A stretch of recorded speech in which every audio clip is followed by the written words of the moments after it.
Good morning, students. How are you? Oh, yeah. Sit down. Why are you standing? Yeah. Do you know what lesson today we're gonna take about? Have you any of you any doubt about or any clue what today we're gonna take about? You? Yeah, the right answer. Today, as he said, we are going to take a poem, and the name of the poem is, I'm going to write it on the board so you can get to know what I'm taking today.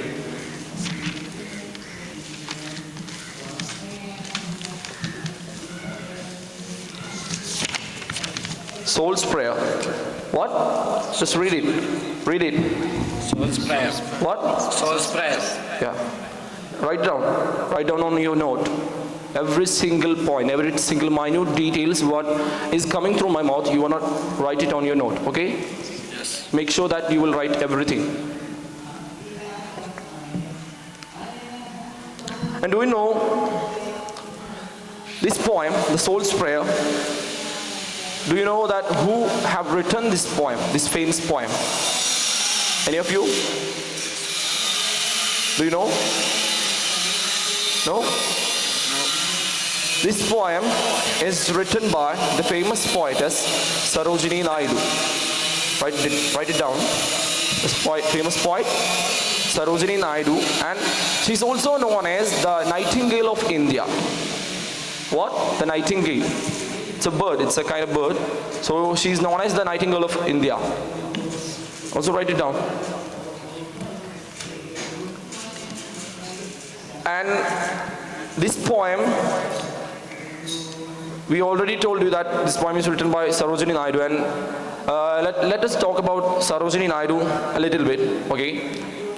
She was born on 1879, and she passed away on her 70th age when 1949, okay, when she was at the age of 70. And this poem, the Soul's Prayer, is one of the most influential poem in our generation.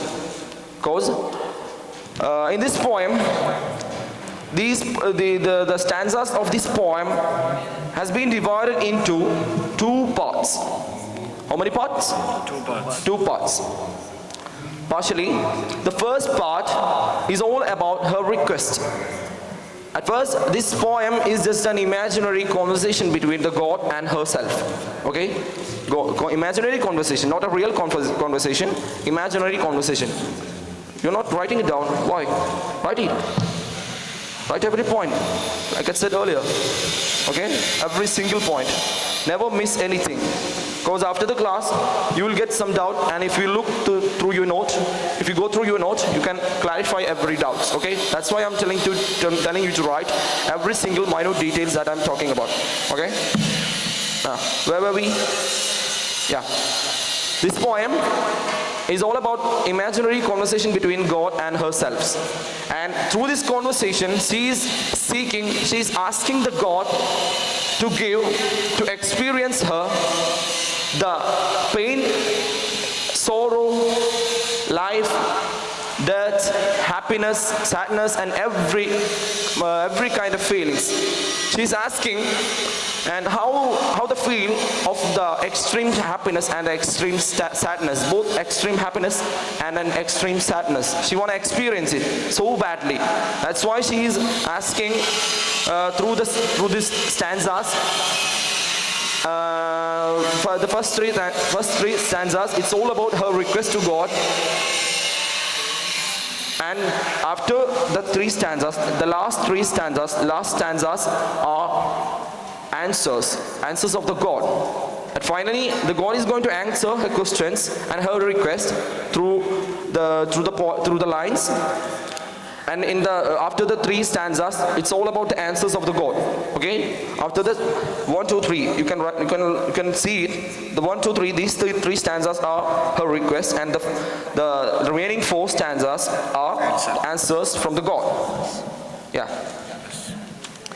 And let us not waste any time. Let's move on to the lesson quickly. I'm reading it, okay? You can look at the point.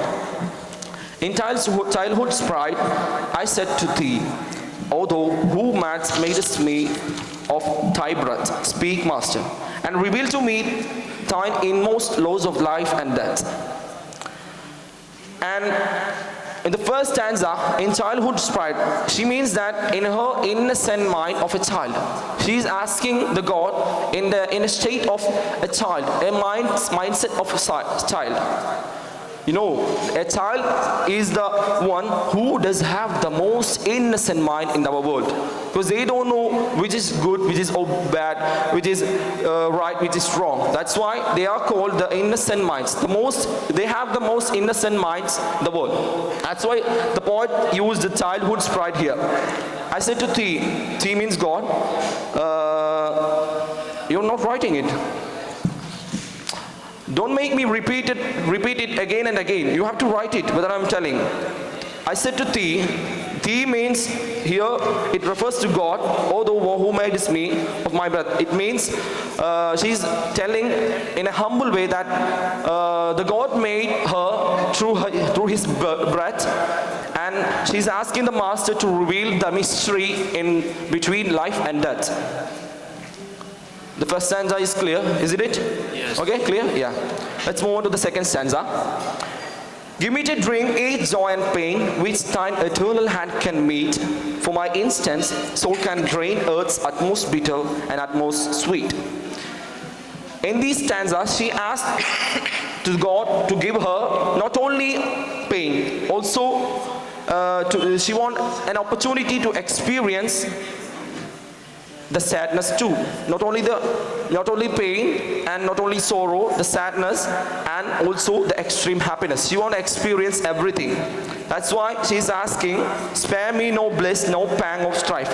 This bliss means happiness, and the pang of strife, the pang means sorrow. Okay? Withhold no gift or grief I can carve. And joy and pain which thine eternal hand can meet. The meet, it means give. For my instance, insatiate soul can drain earth's utmost bitter and utmost sweet. In the last line of the poem, you can see that there's a word named insatiate. It's used to refer the word unsatisfied. She's telling that she is unsatisfied because she's not getting to know the feel of happiness and sadness.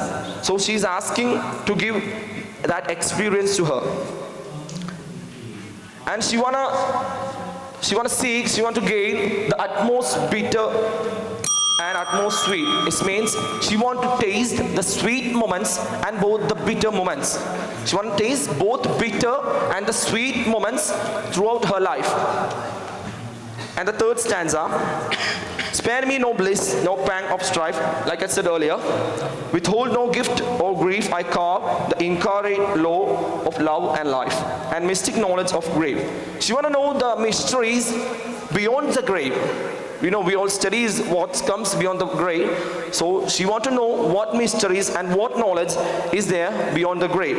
So she is asking throughout these three stanzas that what's the mystery hide in the grave, and she want to know it so badly.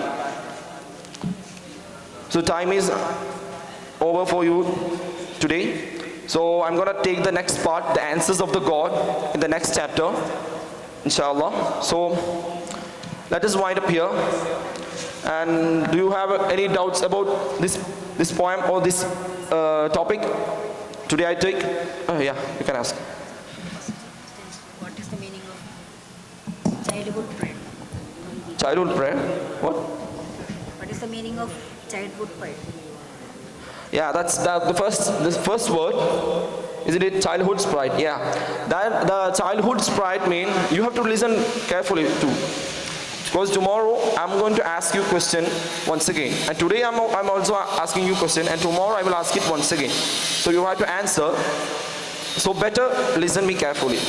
The childhood sprite, that means, it means she asked the God. She's asking God throughout the three stanzas. You know it. So she is asking the God in a sense of, in a mind of an innocent child. That's why it refers as childhood sprite. So she is asking to God in like a mindset of a child. That's why. You got it? Clear? Okay, you can see it. And let's move on to question. Yeah, shut up. What's the meaning of tea referred in the poem? Tea. You have to answer it. Okay. What? I can't hear you. I can hear you. About life and health. Yeah, about life and death. Right answer. You can say it. So you're listening. Very good. Keep it up. Okay. And the next question, you can stand up.